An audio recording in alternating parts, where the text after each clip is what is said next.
000 chants pour louer. Lorsque l'esprit rentre dans une chanson, elle devient surnaturelle. Si quelqu'un a reçu le Saint-Esprit, qui dise voisin, reçois la paix. Amen. Je n'aime pas louer Dieu par sentiment de chanson.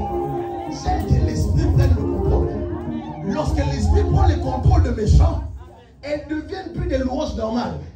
Elles deviennent des temps prophétiques où nous sommes en train de déclarer quelque chose de fort. La Bible me dit ceci: on l'appellera admirable conseiller, Père éternel. Il est le prince de la paix. Écoutez-moi, Zanga Kimia, tu te rendras compte de l'importance d'avoir la paix. Je répète, manque la paix. Tu te rendras compte combien important que c'est de dormir et de se coucher en paix.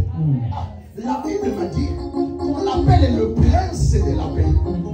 En dehors de Jésus, il n'y a pas de paix. En dehors de Jésus, la paix dans le monde n'existe pas. Bien que dans le monde tu peux trouver la paix, au-delà de cette vie, celui qui t'éloigne des tourments de la mort, oh mon Dieu, celui qui t'éloigne de la vallée de la mort, ce n'est que Jésus. Je suis venu parler à quelqu'un qui manquait la paix dans sa santé. Qui manquait la paix dans son travail. Tu manquais la paix au santé. Tu manquais la paix à la maison. Tu manquais la paix dans ton travail. Tes enfants n'avaient pas la paix. Ta santé n'avait pas la paix. La stérilité te combattait. L'humiliation te combattait. Et les dommages te combattaient. Je suis venu pour toi. Je viens déclarer: reçois la paix. Je dis reçois la paix. Au nom de Jésus. La Bible me dit: le Fils de l'homme apparu pour détruire les œuvres des ténèbres. Écoutez-moi, écoutez-moi bien. L'ennemi de ta paix, il n'y en a pas deux. C'est votre adversaire, le diable. Mais au-delà de cela, lui a décidé de porter l'image du prince de la paix. Autrement dit, il accorde la paix à qui il veut. Ce matin, je parle de manière prophétique. Si tu n'avais pas la paix, reçois la paix. Amen. Vous ne savez pas combien c'est bien de se coucher et de se lever sans avoir des tracas dans la tête. Vous ne savez pas combien c'est excellent de se lever et de dormir tout en sachant que Dieu est au contrôle. Dis bien voisin, reçois la paix. Reçois la paix.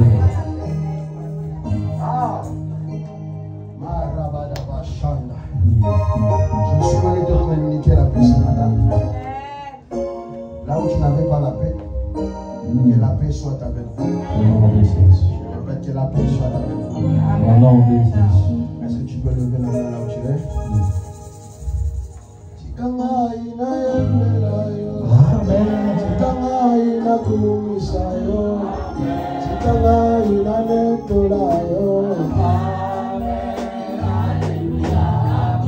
Alléluia, amen. Alléluia,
Tika na bete na yo famille no papa. yembe na yo yaya. Amen, alléluia. Abena baba nzambe bakenda na samba lele. Kasi yo zali na trône na yo. Tikanga ina netola yo. Amen, alléluia. Olo na bengisi mesa nanga lelo. Nalingi na pesa yo. Yamba masanjo ya motema nanga. Politika na kumisa yo, politika na nefola yo, tika na ina yembela yo temwaroe.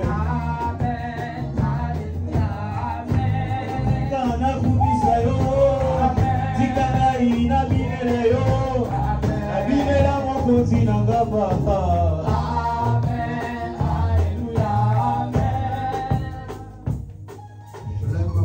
Ce matin, c'est poussé par ton esprit que les gens vont parler de ta part. Et ce matin, Seigneur, je me sens poussé par l'onction de parler de ta part. Et laisse que celui qui s'attendait à toi soit visité au nom de Jésus. Que celui qui avait besoin de toi, Seigneur, que ta main de grâce repose sur lui. Seigneur, moi je parlerai de ta part. Et que ton peuple soit disposé à t'entendre au nom de Jésus. Seigneur, tout ce qui est distraction soit envoyé loin dans les deux habites. Et je prie, Seigneur, que tes anges soient dispersés dans cette salle au nom de Jésus. Et que ton esprit puisse convaincre les cœurs et ramener les brebis perdus à toi. Au nom puissant de Jésus. Je ne prierai pas pour que tu oignes ta parole puisqu'elle est déjà oigne. Mais je prierai plutôt pour que tu oignes ma vie afin que je parle de toi au nom de Jésus. Laisse que toute la gloire et l'honneur te reviennent au nom de Jésus. Nous avons ainsi prié. Amen. Nous acclamons le Seigneur. Tu peux t'asseoir avec toi. Avant de commencer d'apporter la parole de ce matin, je me rends grâce à Dieu pour la vie qu'il nous donne et la vie en abondance qu'il nous donne. Et je me rends grâce à Dieu pour la vie de l'Église et la vie de quiconque est en ce lieu. Toi à qui peut-être ça fait longtemps que je n'ai pas vu, sois le bienvenu dans la maison de Dieu. Toi qui pourtant ça fait longtemps qu'on ne s'est pas parlé, sois le bienvenu dans la maison de Dieu. Amen. Ce matin, j'aimerais vous parler des choses qui nous éloignent de Dieu. Ce matin, je parlerai des choses qui nous éloignent de Dieu. Nous sommes dans la saison du vin nouveau. Dis à ton voisin, la saison du vin nouveau. Le mois de juillet, de août, de septembre, d'octobre, de novembre et de décembre. Ainsi m'a parlé le Saint-Esprit, c'est la saison du vin nouveau. Et le rôle du prophète est d'ouvrir une dispensation que Dieu veut faire. Et je suis en train d'ouvrir cette dispensation pour l'Église. Et mes prédications vont aller dans le sens de ramener le cœur des fils vers le Père. Et ceux qui étaient tombés puissent se relever au nom de Jésus. Amen. Mais avant cela, j'aimerais plutôt, c'est vrai que ça arrive à l'église, bon, pas souvent, mais bien qu'il y en a beaucoup, mais je ne le fais que très rarement, apporter un témoignage qui ne viendra pas de moi. Maman, j'aime bien, s'il vous plaît. Est-ce qu'on peut acclamer le Seigneur?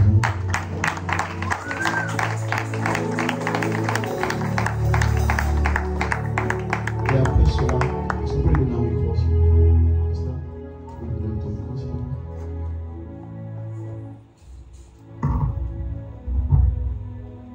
Donne-nous les oracles de Dieu et dis-nous ce que Dieu a fait pour toi. Après, nous allons commencer le culte. Amen, peuple de Dieu. Amen. Vraiment, je bénis le Seigneur pour ce qu'il a fait pour moi. Vraiment, il y a un grand Dieu dans cette église. Ma fille avait un problème d'inégalité des pieds. Donc, il y avait une jambe qui était plus longue que l'autre. Alors, nous étions passés à plusieurs examens.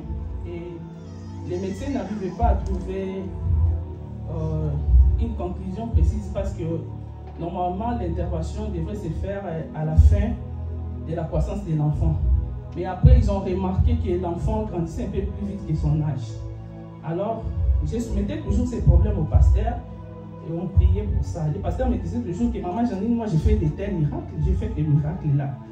Ne t'en fais pas, l'enfant ça va passer.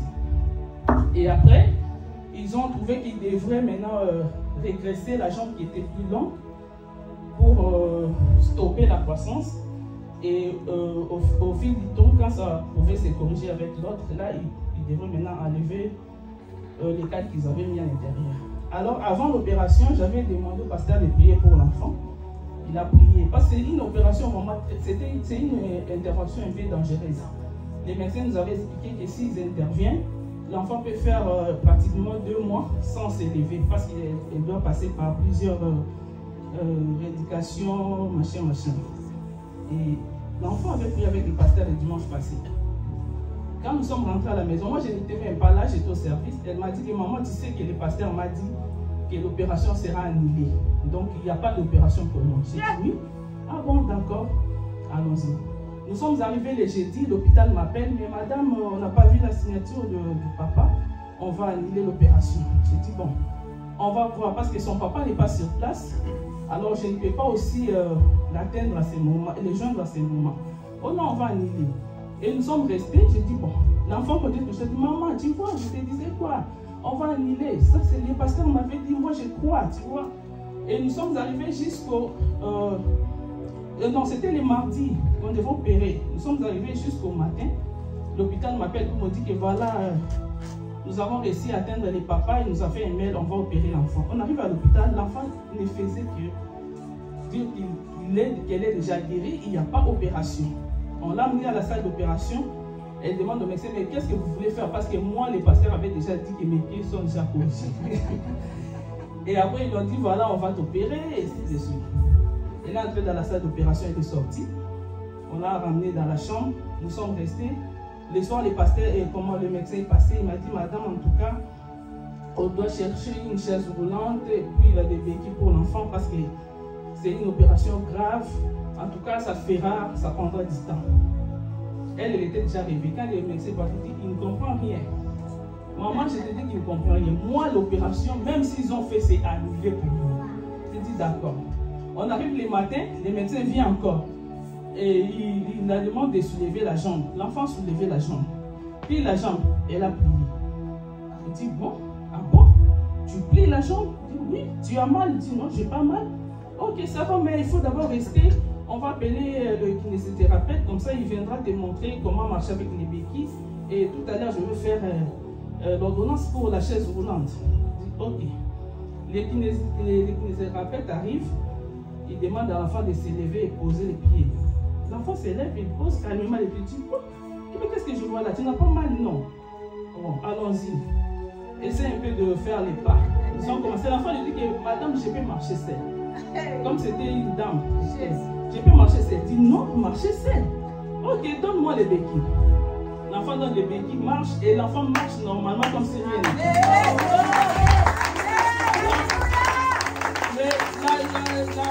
La personne, elle se précipite pour appeler les infirmières.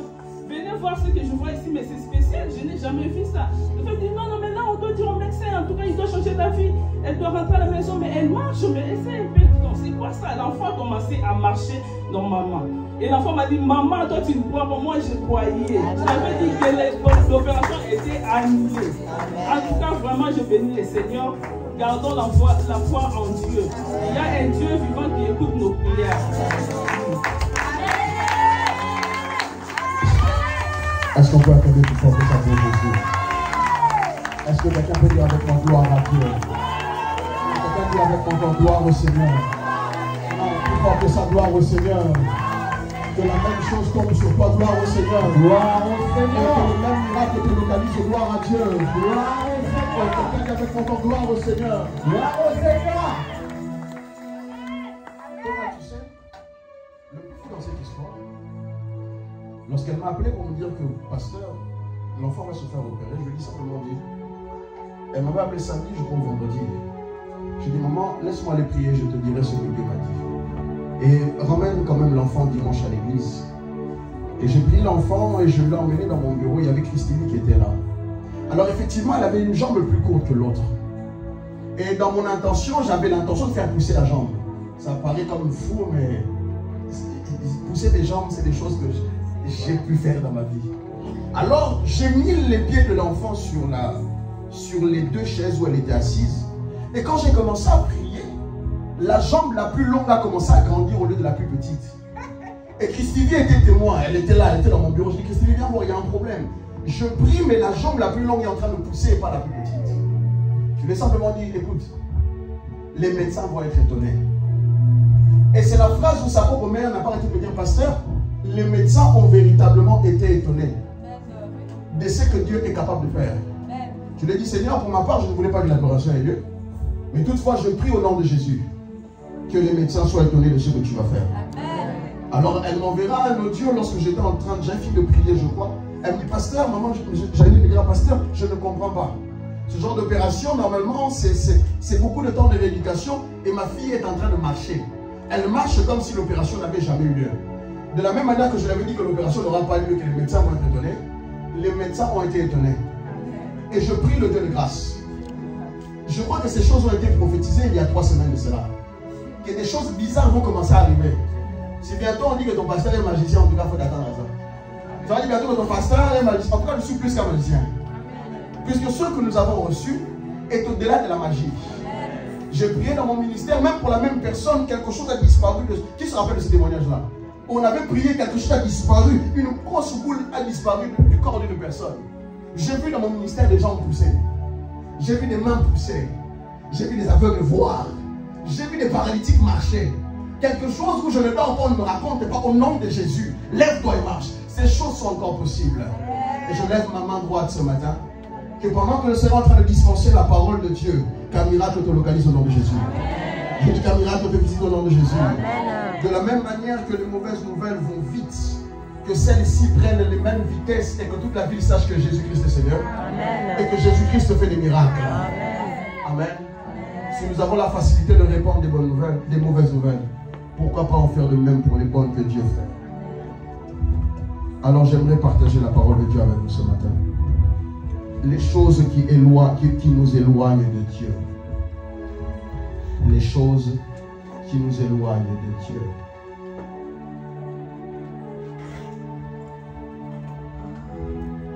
La première des choses donc il faudrait que vous sachiez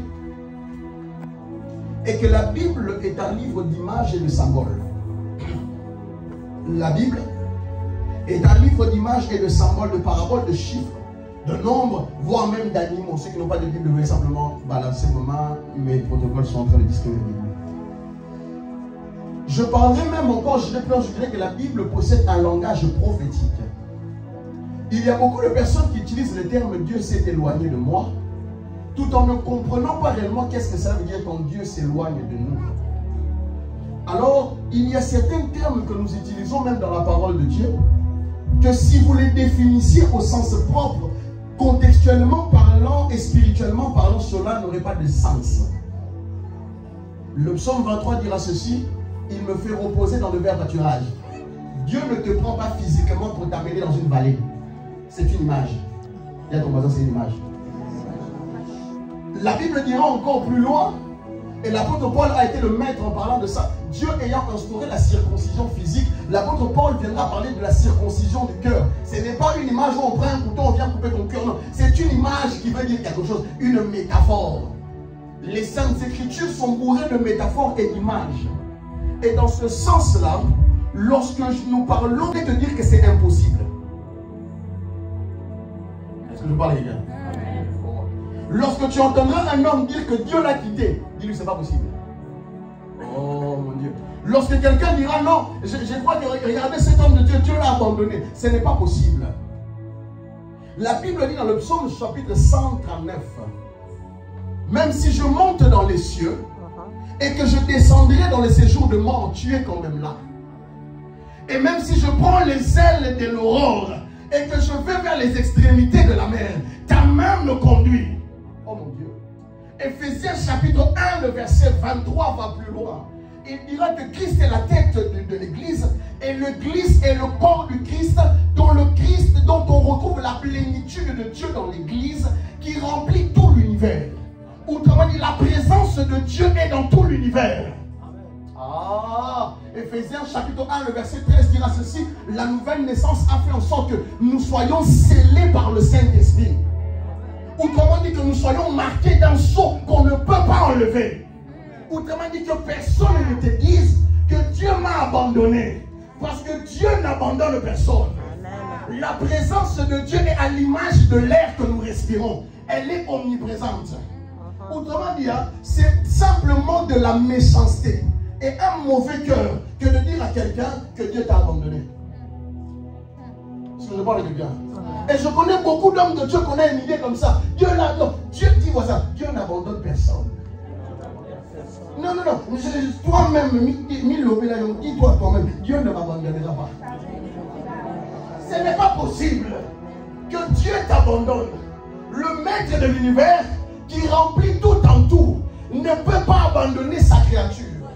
Mais Marc chapitre à ses fins, ou voir Matthieu chapitre 28 dira ceci: de la 6e heure jusqu'à la 9e heure, il y eut des ténèbres sur la surface de la terre, et Jésus-Christ a crié: mon Père, pourquoi m'as-tu abandonné? Le seul créature, oh non, le créateur incréé qui est devenu une créature, ayant emprunté le corps dans la vie de Marie, pouvait être le seul être à dire: Dieu m'a abandonné.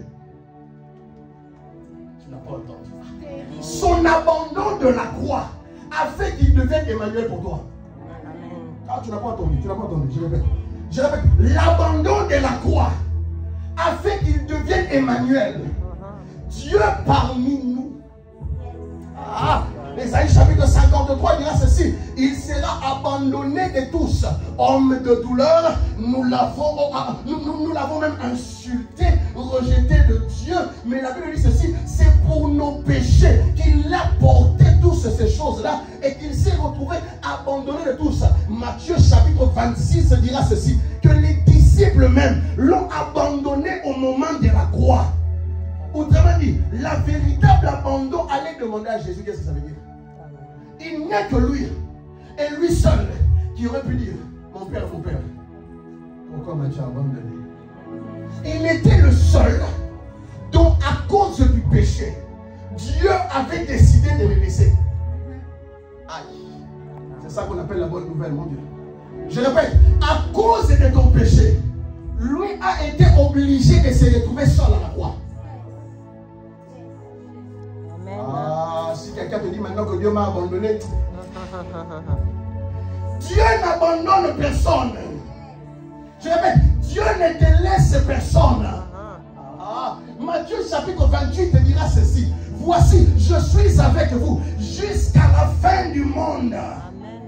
Oh mon Dieu, je crois que je suis en train de parler à quelqu'un dans l'église ou pas? Mon Dieu, mon Dieu, mon Dieu, mon Dieu, mon Dieu. Hébreux chapitre 13 dira: je ne te délaisserai point et je ne t'abandonnerai jamais.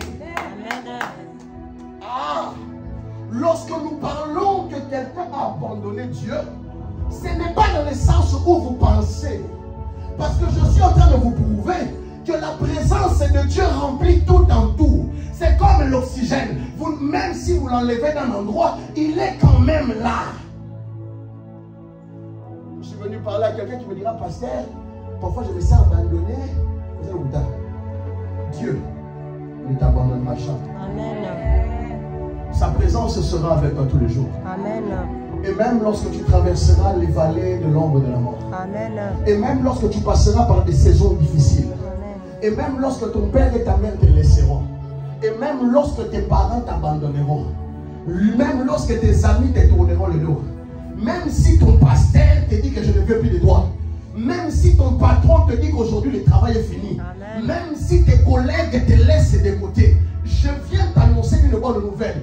Dieu ne t'abandonnera jamais. Amen. Le message que je vais t'annoncer est simple. Nous sommes dans la saison du vent nouveau, où il est temps de renouveler l'intelligence des enfants de Dieu. Sortez de la stigmatisation et sortez de la discrimination chrétienne. Ce n'est pas parce que, je vais dire quelque chose qui va te choquer, ce n'est pas parce que quelqu'un ne vient pas à l'église que Dieu n'est pas avec lui. C'est ça, la vérité. Je répète, ce n'est pas parce que quelqu'un n'assiste pas au culte que Dieu n'est pas chez lui. Je suis en train de parler à des personnes qui ne comprennent pas. Ce n'est pas parce que tu ne connais pas les pasteurs personnellement que Dieu ne te connaît pas. Non. Ce n'est pas parce que tu n'as pas été invité que Dieu ne t'a pas invité dans sa présence. La Bible me dit ceci, qu'au dernier temps, un homme a fait une fête, a demandé à ses serviteurs de se dispatcher. Allez-y chercher ceux qui sont dehors et ramenez-les conflit dans la maison. Parce que Dieu va chercher les abandonnés, les opprimés, les délaissés, les combattus, les stériles, les pauvres, les sorciers, les sorcières, les envoûtés, ceux dont la famille même a dit, nous ne voulons pas de toi. C'est de eux que Jésus a besoin. Je suis venu lancer une bonne nouvelle à la prostituée. Oh mon Dieu, que je suis avec toi, même dans tes temps difficiles, je ne t'abandonnerai pas. Judas n'avait pas compris comment est-ce que cette femme pouvait venir prendre son parfum et le mettre au pied de Jésus. Mais parfum, on aurait pu le vendre pour acheter quelque chose de bon. La Bible dit, Jésus, connaissant leurs pensées, a dit aux pharisiens, mais pourquoi êtes-vous étonnés de ce qu'une telle femme puisse être à mes pieds? Jésus a continué en disant ceci, je ne suis pas venu pour ceux qui se portent bien. Je ne suis pas venu pour ceux qui sont en bonne santé. Je ne suis pas venu pour les saints. Je ne suis pas venu pour ceux qui prient 3 fois par jour. Je ne suis pas venu pour ceux qui prient 7 fois. Je suis venu pour ceux qui sont malades, pour ceux qui n'ont plus d'espoir, pour ceux-là qu'on a abandonnés, pour ceux-là que la famille a rejetés. Jésus-Christ est venu pour vous. Il est venu pour les luxés. Il est venu pour ceux qui ont des piercings. Il est venu pour ceux dont même la vie avait dit, tu n'as aucune chance de t'en sortir. Jésus-Christ est pour toi. Je répète, dis à ton voisin, Jésus-Christ est pour toi. Jésus-Christ est pour toi. J'aime souvent dire quelque chose qui choque les chrétiens. Le royaume des cieux n'a pas été créé pour les anges. Le royaume de Dieu n'a pas été créé pour les anges. Le royaume de Dieu a été créé pour les pécheurs. La première condition pour rentrer dans le royaume de Dieu, c'est le péché. Ah, tu n'entends pas. Tu n'entends pas, je répète. La première condition pour rentrer dans le royaume de Dieu, il faut être un pécheur. Parce que personne ne naît juste. La Bible dit que tous ont péché, ont été privés de la gloire de Dieu. Mais la venue de Christ nous a justifiés. La Bible dit ceci, nous ne sommes pas sauvés par les actes, mais nous sommes sauvés par la foi que nous avons mis en Jésus. Je suis venu parler à un pécheur, le royaume de Dieu est venu pour toi. Qu'on enlève cet évangile. Oh non, tu étais tombé, Dieu t'a abandonné. Qui ça? Celui qui avait donné son fils à la croix. On ne parle pas du même Jésus. Le Jésus qui a guéri une pauvre enfant qui n'avait rien fait. Je ne parle pas de ce Jésus-là. Le Jésus qui a ouvert les yeux des aveugles. On ne parle pas du même Jésus. Donc la Dieu m'avait dit ceci. Il m'avait dit, prêche la bonne nouvelle. Et j'accompagnerai tes prédications par des signes et des miracles. Parce que si l'évangile n'est pas prêché, il n'y a pas de raison qu'il y ait des miracles. La seule raison de l'existence des miracles, c'est lorsqu'on parle de Jésus. La seule raison pour laquelle il y a un miracle, c'est parce qu'on a mentionné le faiseur de miracles. Tant que lui n'a pas été mentionné, les miracles sont impossibles. Lorsque nous parlons du fait que Dieu a abandonné quelqu'un, la première des définitions ou le synonyme de l'abandon de Dieu, cela veut simplement dire que la présence de Dieu ne se manifeste plus comme avant. Oh, j'espère que vous êtes en train d'écrire. Lorsqu'on dit que Dieu l'a abandonné, ce que vous appelez abandon, c'est simplement le fait que les signes que vous avez l'habitude de voir, vous ne les voyez plus. Lorsque vous dites un homme de Dieu que Dieu l'a abandonné, c'est simplement la manière dont Dieu opérait en lui n'est plus la même chose.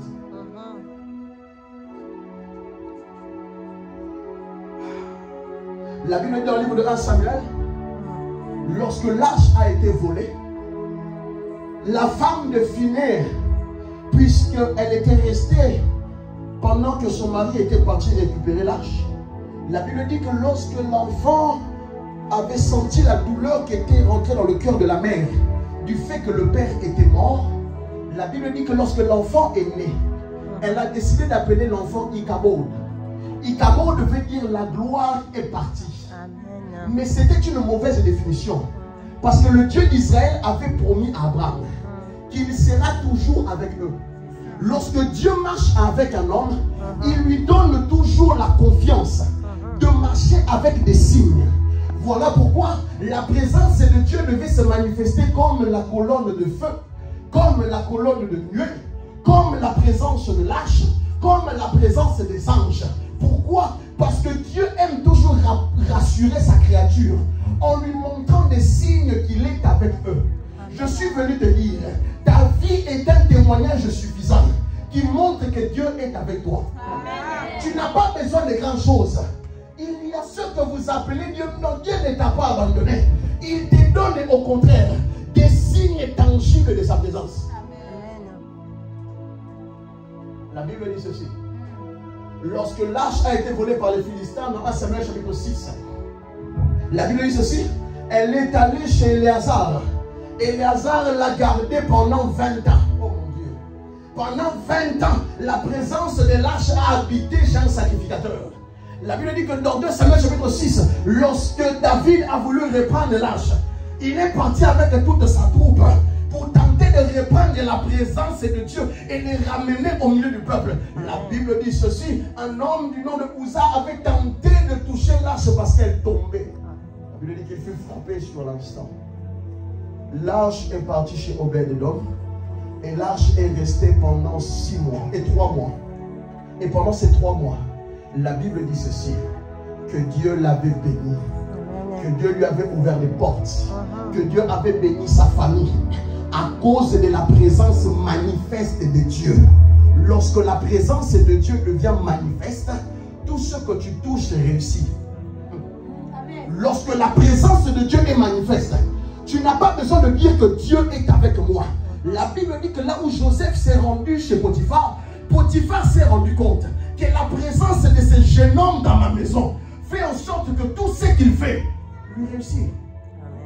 Ce n'est pas les prières qui se font, puisqu'il est avec toi et il fera ce que tu ne lui as pas demandé, il touchera là où tu ne lui as pas demandé, il parlera là où tu n'as pas besoin de parler, parce que là où Dieu est, sa présence est manifeste.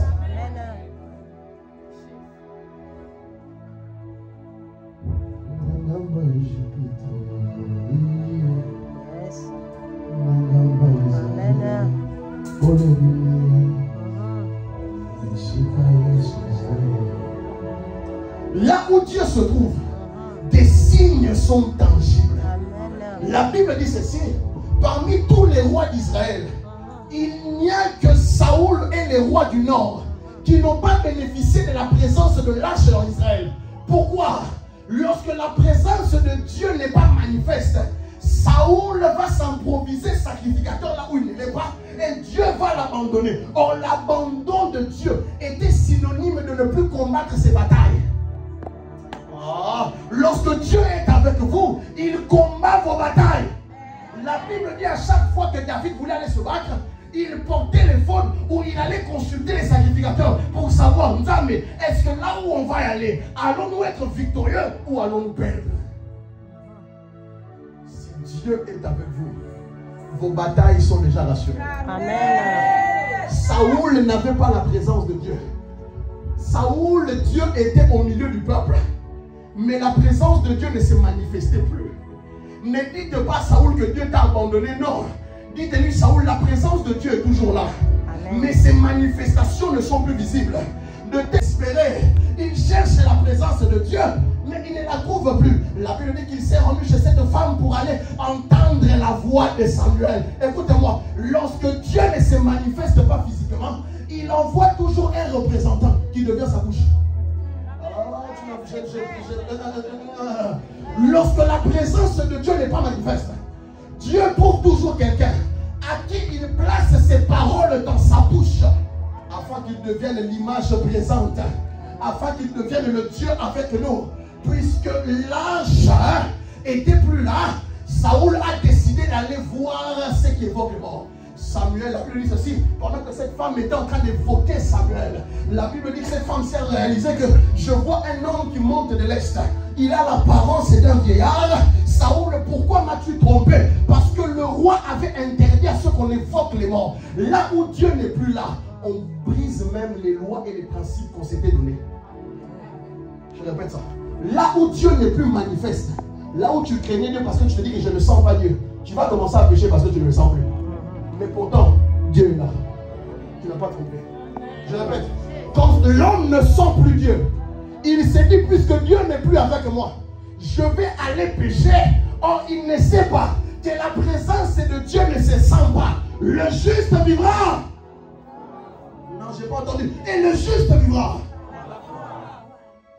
Nous ne marchons pas avec Dieu parce que nous voyons ses signes. Nous marchons avec Dieu par la foi. Saoul avait oublié que Dieu avait promis à Abraham, ses ancêtres, que Israël est mon peuple et que je ne l'abandonnerai jamais. Je suis venu dire à quelqu'un, même si tu ne sens pas Dieu, ne pêche pas contre Dieu. Peut-être tu ne comprends pas. Même si tu ne le sens plus dans la prière, ne te dis pas que Dieu n'est plus là et que je vais briser ses principes. C'était l'erreur de Saoul. Saoul avait oublié les promesses qui étaient faites au Dieu des alliances des pères. Que Israël est le peuple choisi de Dieu et que malgré le péché, Dieu avait même promis à David que ton trône sera éternel. Je les donnerai même à tes fils, aux fils de tes fils. Autrement dit, il y avait une promesse éternelle que Dieu est avec toi. Je viens te donner aussi la même promesse éternelle. Dieu ne t'abandonnera jamais. Dieu ne te laissera jamais. Dieu sera toujours avec toi. Et de ce fait, ne brise pas les lois de Dieu. Le problème des chrétiens, nous sommes devenus sensationnels au lieu d'être spirituels. Nous ne marchons pas selon la foi, mais nous marchons selon nos sens. Oh Seigneur, la dernière fois quand je priais, j'ai senti. Non, il y a des jours où tu vas rentrer, tu ne vas rien sentir. Parce que Dieu n'est pas un Dieu de sensation. Dieu est un Dieu de foi. Nous ne marchons pas par la vue, mais nous marchons par la foi. Ne me demande pas ma direction. Je n'ai pas de direction, mais j'ai une boussole en moi avec qui j'ai confiance. Qu'il me conduit dans de verts pâturages. Il me conduit dans de verts pâturages. Je n'ai pas de boussole, mais ma foi est en train de croire que le chemin que je suis en train de prendre, Dieu est avec moi. Un jour, un frère Thomas est venu me dire, il m'a dit, Ben, nous on a grandi ensemble. Nous, quand les filles passaient, nous on a fait tout ça. Mais pourquoi est-ce que tu ne suis pas notre chemin? Je lui ai dit, écoute, là où je vais, mes yeux ne l'ont pas vu. Mais je suis capable de croire que là où je suis en train d'aller, c'est le bon chemin. Il y aura des circonstances où Dieu va enlever tous les signes de sa présence pour voir si tu crois en lui, si tu ne crois pas en lui. Quelqu'un va dire, Seigneur, tu m'as envoyé dans cette Europe. Je n'ai pas de papiers, je n'ai pas de maison, je n'ai pas de voiture, je n'ai pas de stabilité, je n'ai pas d'amis. Est-ce que c'est toi qui m'as réellement envoyé? Je suis venu te dire, c'est le Dieu parfois qui enlève les panneaux indicateurs. Oh non, non. Il est le Dieu parfois qui enlève les panneaux indicateurs. Je suis venu dire à quelqu'un, et le juste vivra par la foi.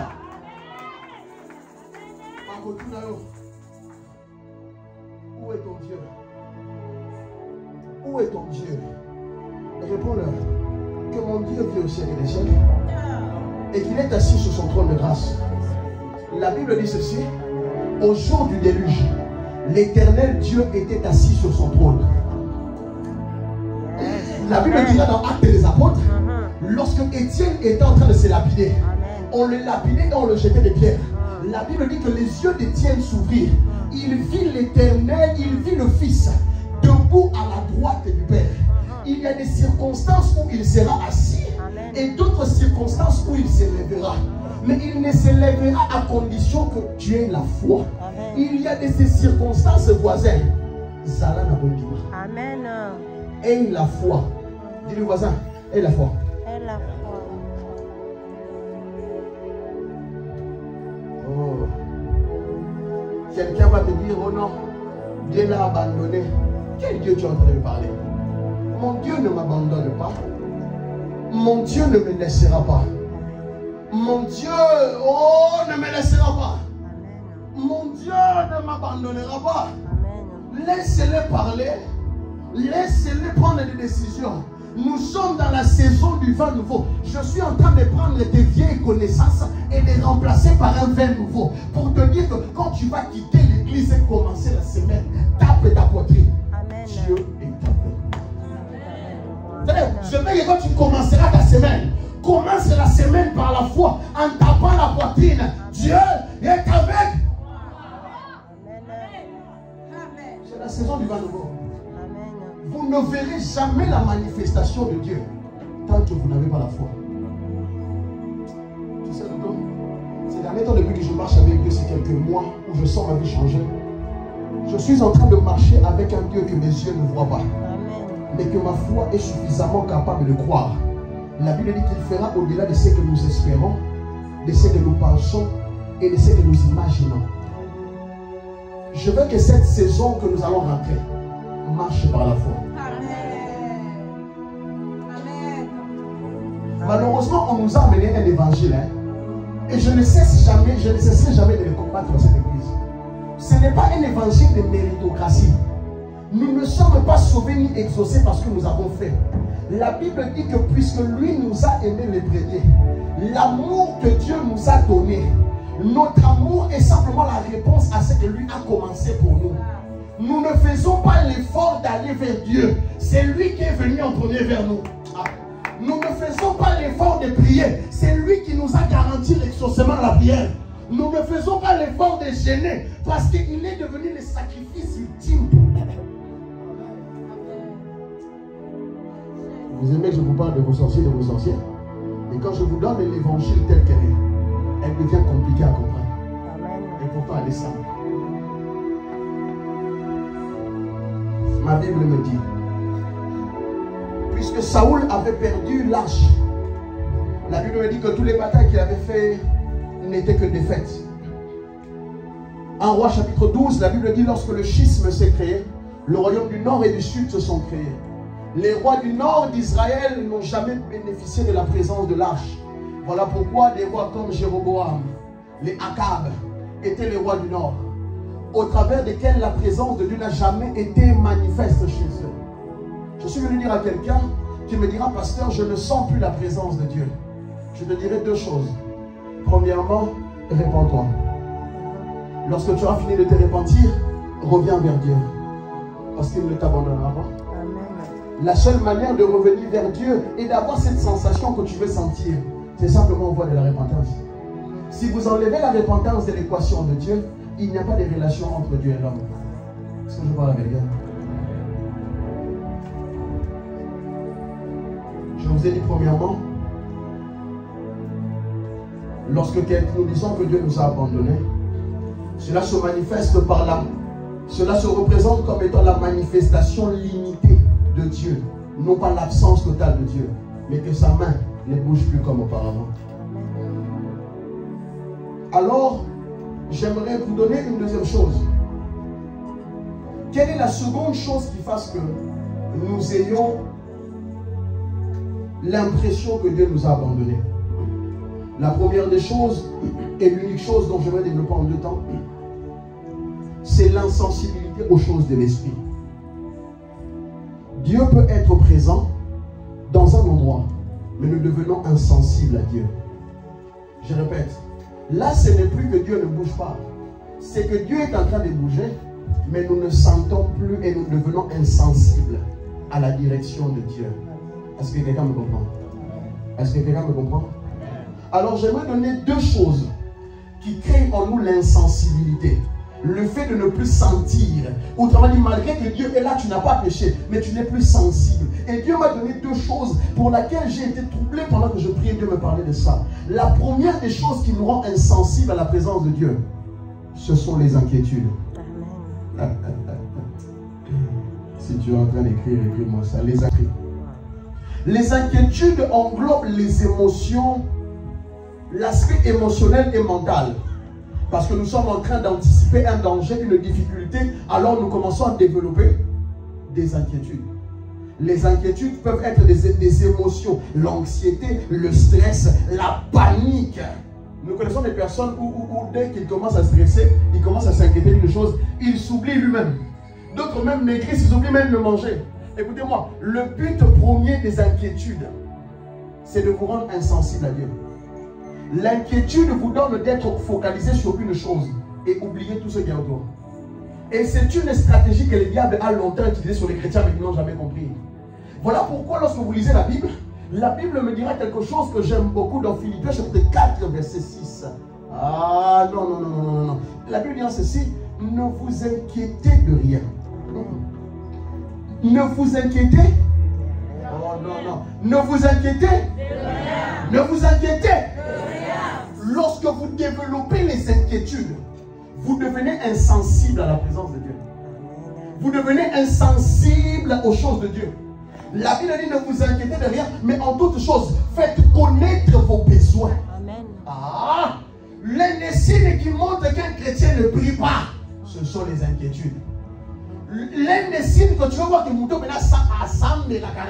il n'a aucune vie de prière. Regarde ce degré d'inquiétude. À chaque fois que tu parles avec lui, ce n'est que le stress sur le stress. Les problèmes, il dit, mais est-ce que ton Dieu est vivant ou est-ce que ton Dieu est mort? Les inquiétudes trop développées nous font même oublier que Dieu est là.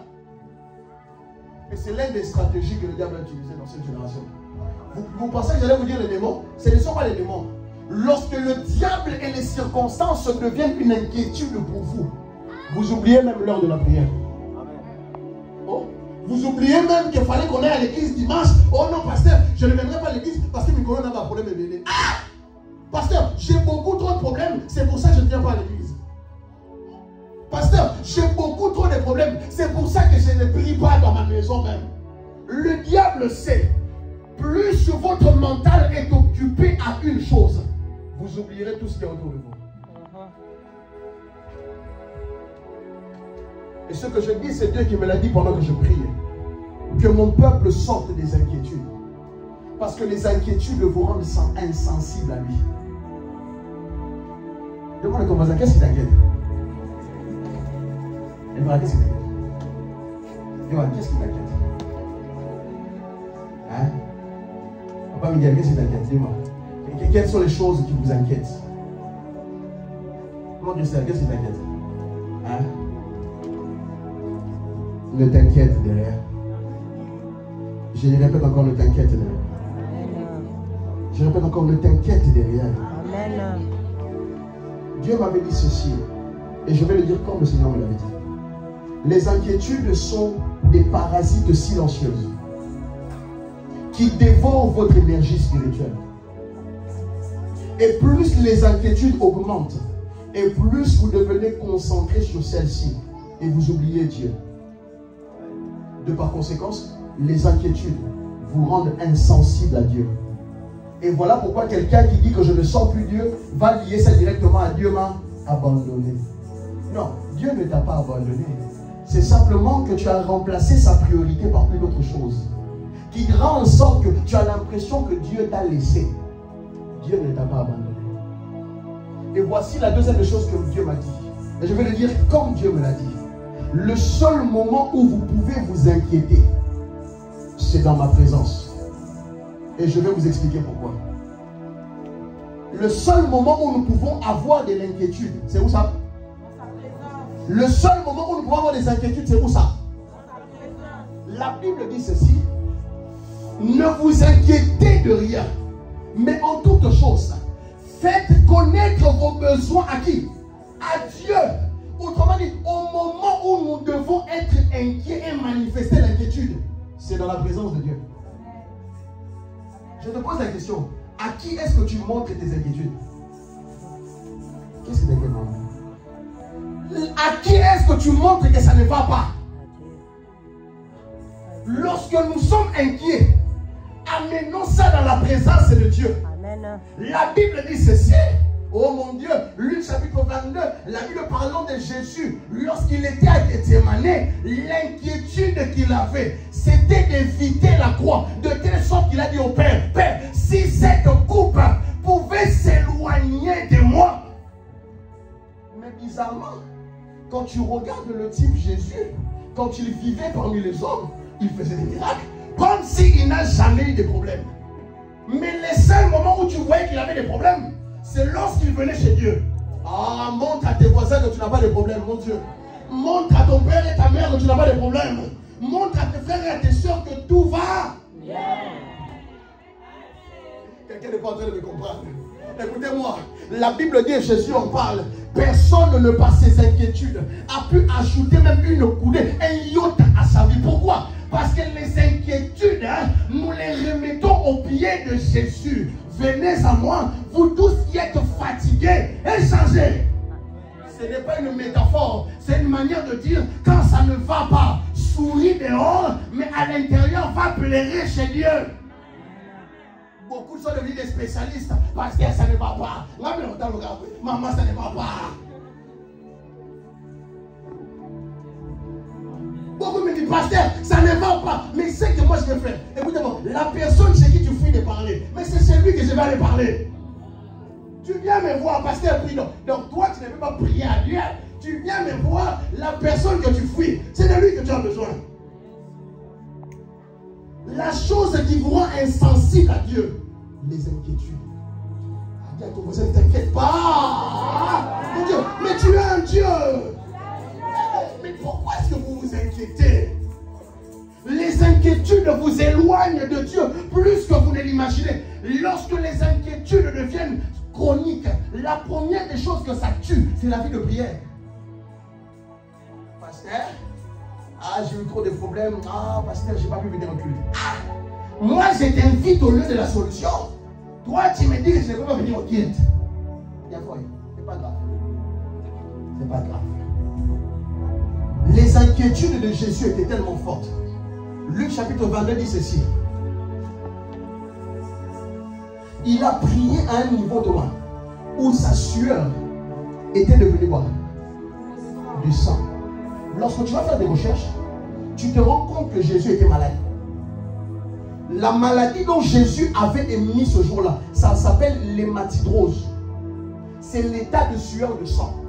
L'hématidrose est une maladie extrêmement rare, dans laquelle une personne transpire du sang, généralement au niveau du visage, des paumes ou des parties du corps. Le sang sointe par les pores de la peau, comme de la sueur. Or, quelle est la chose qui cause cette maladie? La première des causes qui cause cette maladie, c'est le stress. Autrement dit, Jésus avait pris tout son stress et l'a emmené dans la présence de Dieu. Quel est le degré de ton problème? On va les prendre et les déposer à Dieu. Le Fils de l'homme, le Fils de Dieu, était tellement stressé de la mort que la sueur est devenue du sang. La seule réaction qu'il avait, c'était d'aller prier. Mon Père, si tu ne pouvais pas simplement éloigner cette coupe de moi, je ne veux pas mourir. Quelqu'un me dira, pasteur, je suis fatigué, je n'ai pas d'enfant. Ne viens pas pleurer chez moi, va pleurer chez Dieu. Amen. Tu me diras, pasteur, je n'ai pas de papier, je n'ai pas de travail. Pasteur, je n'ai pas de maison, je n'ai pas d'endroit où vivre. Pasteur, je te répondrai, va chez Dieu. Il est celui qui te donnera la solution. Amen. Il a dit, ne vous inquiétez de rien, mais en toute chose, faites connaître vos besoins à Dieu. Est-ce que quelqu'un qui a des besoins peut se lever? Est-ce que quelqu'un qui a des besoins peut se lever? Nous allons prier. Ah mon Dieu, ne vous inquiétez de rien. Est-ce que quelqu'un qui a des besoins peut se lever? Il peut me dire, pasteur, peut-être c'est la maladie. Seigneur, peut-être c'est des problèmes. Je ne sais pas quel est ton besoin. Je ne sais pas quelle est la chose dont tu souffres. Je ne sais pas quelle est la chose dont tu es embêté. Je ne sais pas dans la chose où tu es en souffrance. Je ne sais pas. Je ne sais pas quelles sont les choses qui sont en train de te tracasser. Jésus avait la capacité de sourire devant les hommes, mais de pleurer devant Dieu. Jésus, la Bible dit quoi? Les démons voulaient sa mort.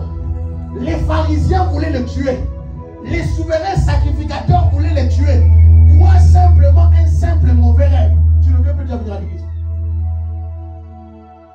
Jésus avait des ennemis plus que toi. Les pharisiens, les romains, les souverains sacrificateurs, les scribes, même dans son propre entourage, on voulait les tuer. Mais malgré ça, il n'a jamais montré une faille. Je veux que dehors, quand tu arrives, même si ça ne va pas, souris, ça va aller. Tu n'as pas entendu, je suis en train de te donner l'espoir. Même si ça ne va pas, souris, ça va aller. Même si tu sens que pasteur, il faut que je te montre ça. Ne me montre pas ça. Montre ça à Dieu. Ah mon Dieu. La Bible dit lorsque cette femme dans le livre de 1 roi avait perdu son enfant. Oh mon Dieu, mon Dieu. Elle a rencontré des hommes. On lui dit, maman, qu'est-ce qui ne va pas? Malgré qu'elle avait perdu l'enfant, elle a dit que tout va bien. Que celui qui a la foi peut commencer à prier. Que celui qui a la foi qui parle à son Dieu. Je ne sais pas quel est ton problème, mais si tu as la foi, parle à Dieu. Je ne sais pas qu'est-ce qui ne va pas, mais fais connaître ton besoin à Dieu. Au nom de Jésus. Fais connaître ton besoin à Dieu. Mais fais connaître ton besoin à Dieu. Fais connaître ton besoin à Dieu. Au nom de Jésus. Venez à moi pour tout ce qui est fatigué et chargé. Et je vous donnerai du repos.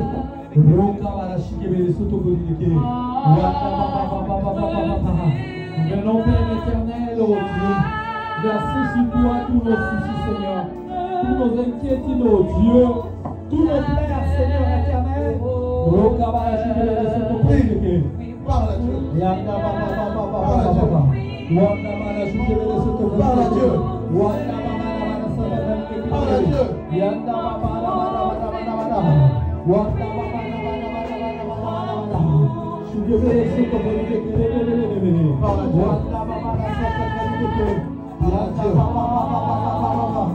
Au nom de Jésus, au nom de Jésus, viens au secours, oh Dieu, de nos inquiétudes, viens au secours de nos maladies, viens au secours, Seigneur, de nos soucis. Parle à Dieu, parle à Dieu, parle à Dieu, parle à Dieu. Nous avons besoin de toi, Père. Parle à Dieu. Nous avons besoin de toi. Parle à Dieu. Nous avons besoin de toi, oh Dieu. Nous avons besoin de toi, Père. Nous avons besoin de toi, oh Père. Nous avons besoin de toi, oh Père. Nous avons besoin de toi, oh Père. Wanda baba la chukebele sete kekebe. Wanda baba la bada bada bada. Wanda bada bada bada bada. Viens intervenir, oh Dieu. Koko baba la chukebele soto kolideke. Yanda baba la bada bada. Yondo bono seke la bada chukebele. Wanda baba baba baba baba. Explique-lui ton problème. Yanda baba la soto kolideke. Wanda baba la sata kalideke. Yanda baba baba baba baba baba baba. Wanda baba la chukebele soto kolideke. Wanda baba baba baba baba baba. Koko baba la chukebele soto kolideke. Parle à Dieu. Wanda baba baba baba baba baba. Au nom de Jésus, au nom de Jésus. Viens, Seigneur éternel. Viens à notre secours, au Père. Viens à notre secours, oh Dieu.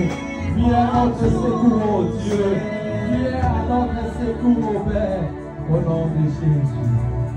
Au nom de Jésus. Lorsque les choses ne diront pas, ne t'inquiète de rien. Mais en toutes choses, faites connaître vos besoins à Dieu. Je veux que tu dises à Dieu, apporte la solution à mes problèmes. Mais non pas ma volonté, mais que ta volonté se fasse. Je veux que tu commences à dire à Dieu, Seigneur, apporte la solution là où je suis inquiet. Apporte la solution là où je suis en train de m'enfoncer. Là où je suis, que je sens que je suis en train de m'effondrer. Élève ta voix et prie. Élève ta voix et prie.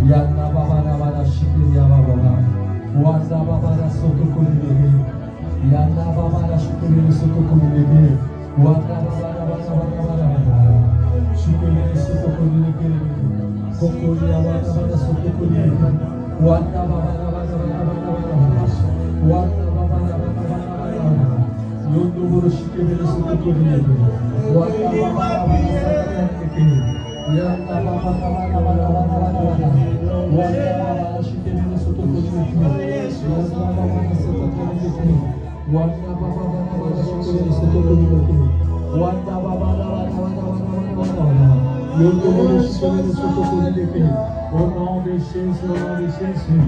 Nous avons besoin de toi, Père éternel. Nous avons besoin de toi, Seigneur.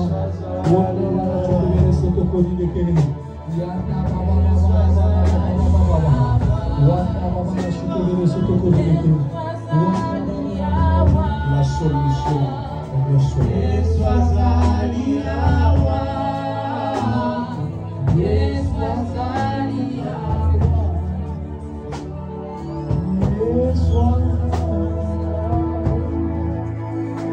Viens donner la solution à nos problèmes, mon Dieu. Viens donner la solution à nos problèmes, Père. Viens donner la solution à nos problèmes, mon Dieu. Viens donner la solution à tous nos problèmes, Seigneur. Nous répondons devant toi nos cœurs et nos vies, oh Dieu. Viens à notre secours, viens apporter la solution à tous nos problèmes.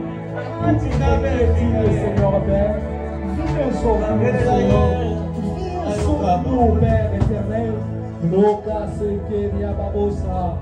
Renda bada bede bede setekeri dekeria baba. Wanda boro soto kori dekere mesu. Yata karia baboro soto kori dekere. Yata bada bada bada bada bada bada bada bada bada bada bada bada bada. Au nom de Jésus, au nom de Jésus. Père, au nom de Jésus, oh Père, au nom de Jésus. Au nom de Jésus, Seigneur, apporte la solution à nos problèmes. Apporte la solution à nos soucis. Apporte la solution à nos vies, Père. Yata karia babosa. Re bobosa karia babo. Yente karia bobosa karia bebe. Renda bada bada bada bada bada shike. Roko koria bada shike ria babaso. Renda karia babasa karia bababa. Apporte la solution, Dieu. De moi-même, je ne peux rien, Seigneur. Je fais appel à toi, notre Dieu, de venir à mon secours, mon Père, d'apporter la solution à tous ces qui m'inquiètent, oh Dieu, à mes soucis, à mes inquiétudes, Père. Apporte la solution, Seigneur. Nous croyons et à toi, Seigneur. Toi qui es capable, Seigneur, oh Dieu, d'apporter la solution qu'il nous faut. Oh, Rakabana Sotoko, Yana Babana Moro Sotoko Libeke. Yanda baba na shikeri ya baba yanda kori yebe soto kori nekere renda baba viens restaurer ma vie, viens restaurer ma santé, viens restaure-moi, Seigneur. Réclame la shikeri soto kori nekere, viens garantir mon avenir, au Père. Réclame la santa kari nekere yanda baba na shikeri yono soto kori nekere waka baba na shikeri ya kori ya baba.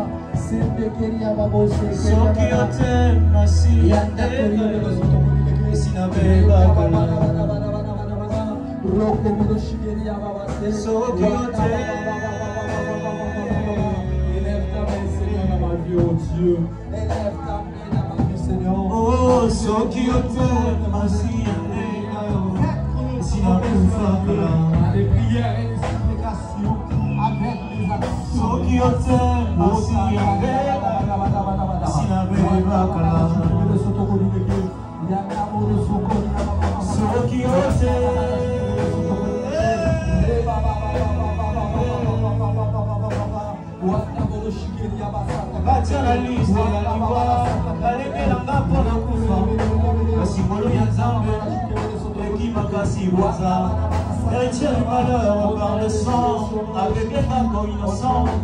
Kasi mon petit mon aîné, un timide beaucoup fait la carte. Ceux qui étaient assis à Jégayo, si avait Bakala.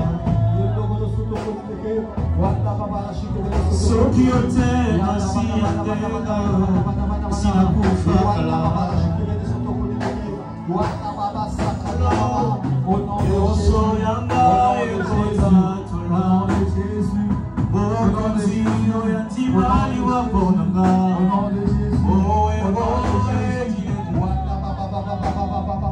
Je ne sais pourquoi je l'adore à l'amour.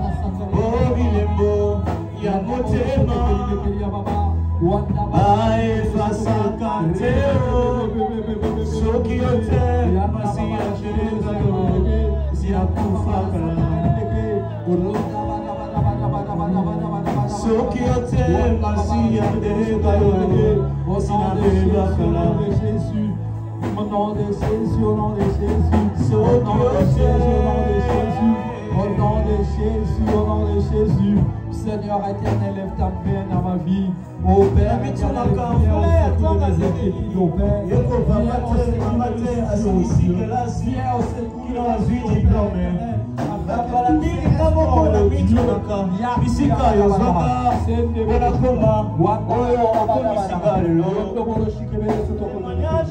Au nom de Jésus, Tends ta main vers moi. au nom de Jésus. Je prie au Père au nom de Jésus. Tends ta main vers moi. Seigneur Jésus, you are the healer. You are the Almighty God. You are the all-powerful God. Au nom de Jésus. You are the all-merciful God. You are the all-merciful God. As I lay my hand upon your people, Je lève ma main vers ton peuple. I pray in the name of Jesus. Et au nom de Jésus. May my God encounter all your problems au nom de Jésus. Que mon Dieu rencontre vos problèmes au nom de Jésus. May my God give you solution in Jesus' name. Que mon Dieu vous donne des solutions au nom de Jésus. May my God open your doors in Jesus' name. Que mon Dieu ouvre vos portes au nom de Jésus. May my God make a way for you in Jesus' name. Que mon Dieu crée un chemin pour vous au nom de Jésus. Seigneur Jésus, j'étends ma main sur ton peuple maintenant. Et je libère ta grâce sur eux au nom de Jésus. Dans leur travail, dans leur santé, dans leurs projets, dans leur environnement. Parce que tu es la solution à nos problèmes. Dans leur maison, ils rencontreront la solution au nom de Jésus. Dans leurs situations les plus compliquées, ils trouveront la solution au nom de Jésus. Nous avons ainsi prié. Amen. Amen. Acclamons très fort dans notre Dieu. Amen. Nous voulons passer direct. Cette parole-là vraiment crée une semence enracinée qui puisse porter beaucoup de fruits amen dans nos vies. On va passer aux annonces. Déjà, la première chose que je vais demander, est-ce qu'il y a des personnes qui sont venues pour la première fois? Vous êtes là pour la première fois à Sion, Limoges. Est-ce que vous pouvez vous mettre debout, qu'on puisse vous accueillir de la meilleure manière qu'il soit? Amen. J'en vois déjà un ici, si tu peux bien te lever. Est-ce qu'il y a d'autres personnes qui sont là pour la première fois? Ah. Merci, amen, amen. Est-ce qu'on peut savoir, avoir vos prénoms, vos noms, et qui vous a invité surtout? Amen. Shalom Église. Shalom. Comme on a c'est Karine, on t'a invité à frère C'est Patrick. Karine, c'est le frère Patrick. C'est le frère Patrick qui m'a invité.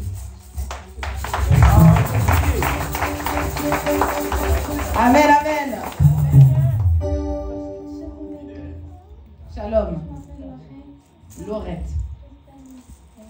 La sœur Christelle vous a invité. Amen. Gloire à Dieu. Gloire à Dieu. On glorifie le Seigneur pour vos vies. Je vais passer aux annonces. Vous êtes bienvenus ici, c'est Sion Limoges. Le visionnaire, c'est le prophète Benny Blessing. Nous nous rencontrons ici pour des moments d'intercession les vendredis à partir de 18h30. Des moments vraiment de prière conduits par le Saint-Esprit. Le Seigneur vous fait vraiment beaucoup de bien. Donc n'hésitez pas à venir. Pour ceux qui écoutent ça pour la première, deuxième, troisième fois, venez. Il commence à y avoir beaucoup plus de personnes et je sais qu'il va y avoir aussi beaucoup plus de témoignages parce que c'est dans la victoire, dans la prière qu'on obtient la victoire. Amen. On a des moments de culte comme vous voulez venez de voir le dimanche de 11h à 13h. Donc si on commence à l'heure, on terminera à l'heure. Là, on a un petit peu débordé, mais pour gloire à Dieu. Nous avons la masterclass, des moments d'enseignement, de partage, des fois d'échange. Le dimanche, le lundi et le mercredi. Donc c'est sur Zoom. N'hésitez pas à venir me voir pour que je puisse vous inscrire. C'est sur Zoom. Vous pouvez venir me voir, je vous rajouterai dans le groupe. Et n'hésitez pas, beaucoup de personnes de l'église malheureusement ne sont pas sur ce groupe-là, alors qu'il y a des personnes extérieures qui bénéficient de la grâce qu'il y a sur le prophète. Ça nous fait vraiment beaucoup de bien. Venez me voir, venez vous inscrire, continuons à grandir et à croître spirituellement. Amen. Nous avons le mariage de frère Herman le 23 août. Je sais que les mamans sont engagées. Je sais qu'il y a quelques frères ici qui sont en train de faire des répétitions avec le marié. Voilà, donc merci à tous ceux qui participent. Je sais qu'il y a beaucoup de choses qui sont en train de se faire et vraiment on glorifie le Seigneur pour ça. Amen. Nous avons les baptêmes. Les baptêmes le 19 juillet, c'est-à-dire samedi prochain. On a besoin de monde. N'hésitez pas, ceux qui ont les voitures, à venir pour qu'on puisse accompagner tout le monde, les familles. Le rendez-vous ici, c'est 9h. C'est 9h. Je ne préciserai pas le départ. Mais pour l'heure de rendez-vous ici, c'est 9h. Si vous n'êtes pas là à 9h, on sera dans l'obligation de partir. On ne veut laisser personne derrière. Je nous connais, je nous encourage à être à l'heure pour accompagner les baptisés dans cette nouvelle vie que le Seigneur leur offre. Amen. 9h ici, alors ce sera à Saint-Pardoux. On l'avait déjà fait les années précédentes. N'hésitez pas à ramener peut-être des petites nappes ou des chaises. On va rester là-bas après le baptême pour manger quelque chose, passer un bon moment dans la communion fraternelle. Amen. Les rendez-vous sont toujours possibles avec le prophète les samedis matins. Donc n'hésitez pas à venir me voir. Si vous voulez lui exposer une situation aussi, le Seigneur vous pousse justement à le rencontrer en tête à tête et on prendra en note du coup votre besoin et les rendez-vous. Je rappelle, dernier élément et puis on vous laissera tranquille, je rappelle que très souvent malheureusement les personnes qui sont à l'accueil retrouvent des mouchoirs usagés, des verres remplis d'eau, des bouteilles. Bon. Vraiment, je nous encourage, faisons un effort, regardons autour de nous, même si tu vois une bouteille qui ne t'appartient pas, parce que le travail que tu ne fais pas, on l'impose du coup aux personnes qui sont à l'accueil, qui sont vraiment occupées et débordées. Donc, je nous encourage à faire ça et je crois que par la suite, le Seigneur vous fera du bien, parce que c'est aussi servir de faire ce genre de choses. Amen. Amen. Je vais laisser maintenant la place au prophète. Est-ce qu'on peut applaudir pour le Seigneur? Ok, on s'en arrive à la fin du tout. Quelqu'un peut me demander, pasteur, pourquoi est-ce qu'on met l'heure du baptême aussitôt? On la met aussitôt à cause des beaux temps, et qui dit beau temps, des plages, qui dit plage bondée. Donc si on le mettrait plus tard, on n'aurait pas de place pour trouver le lieu du baptême. Donc voilà pourquoi je le mets à 9h. Si on y va à 10h ou à 11h, je vous assure qu'on risquerait de se retrouver bredouille. Parce que Saint-Pardoux, même le soir, les gens ils sont du matin au soir, donc on a envie d'aller plus tôt. Donc j'ai besoin des gens qui sont véhiculés. Si tu sais que tu as une voiture qui peut comporter pas mal de personnes, ton pasteur aurait besoin de toi samedi. Si tu sais que tu as une voiture, viens samedi à 9h. On sera ici, on va le baptiser. C'est la vie de l'église. Donc on a à peu près une quinzaine de personnes qui vont se baptiser. 15 ou 16, voire même un peu plus, je crois. Donc ça va être un moment convivial de l'église où les baptisés vont être baptisés. J'ai 2 familles et puis 8 autres personnes individuellement parlant. On va aller aux eaux du baptême. Amen. Donc si tu sais que tu es membre de l'église, viens me retrouver ici à 9h. Et ne soyez pas pressés de partir parce qu'après ça, l'église et les invités, les conviés auront prévu un petit quelque chose à manger. Si tu sais nager, à l'occasion pour toi d'aller nager à Saint-Pardoux, si tu n'es jamais allé. Et si tu n'as pas de journée pour te détendre, un moment, Dieu nous donne pour nous détendre et le lendemain nous serons au culte. Frère Patrick, en tout cas, Dieu te bénisse. Et puis, nous t'as invité à l'église. On a des personnes à l'église qui invitent à l'église. Si toi aussi tu as des amis, des frères, des soeurs, des copains, des copines, invite-les dans la maison de Dieu. Amen. L'heure où nous sommes en train de faire c'est pour Dieu, n'oubliez pas, autant que nous sommes capables de mettre des chaises, autant Dieu nous mettra aussi des convictions d'inviter les gens et Dieu les touchera. J'espère que vous avez été bénis. J'espère que Dieu vous a parlé. Dis encore à ton voisin, ne t'inquiète de rien.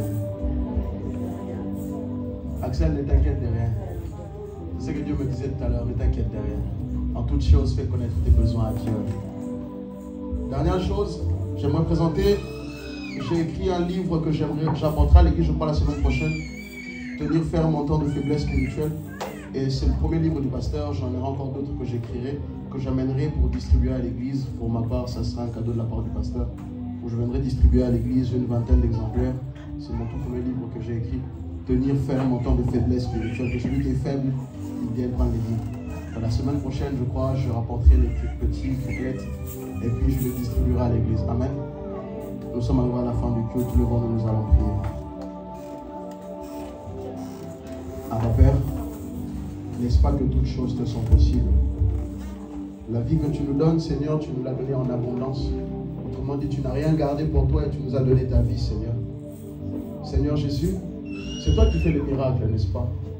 Alors que la semaine prochaine, opère un miracle. Pendant ces eaux du baptême, Seigneur, opère un miracle. Au nom de Jésus, Seigneur, cette semaine va commencer pour les uns et les autres. Seigneur, nous commençons avec un férié.